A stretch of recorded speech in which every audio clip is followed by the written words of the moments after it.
মাহিলী 1.5 পৰা 2 লাখ টকাৰ ব্যৱসায় কৰি আছোঁ আৰু মোৰ লগতে মই আৰু 10 গৰাকী শিপিনীক মই সংস্থাপন দিবলৈ সক্ষম হৈছোঁ। এই বছৰটোত মই হিচাপ কৰিছোঁ মোৰ 2 পৰা 3 লাখ টকা টাৰ্ণঅভাৰ হৈছে মানে।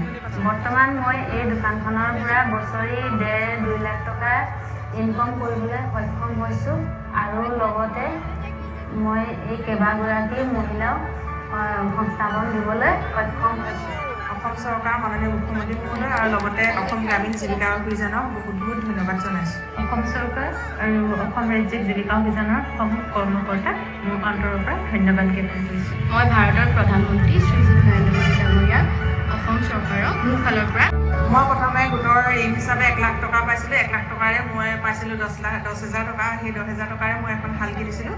যিহেতু অকলে এই কামটো কৰি আছিলোঁ আৰু মই লগতে আৰু 10 গৰাকী লৈ পেলাই মই গ্ৰামীণ সংঘৰ পৰা 1 লাখ টকা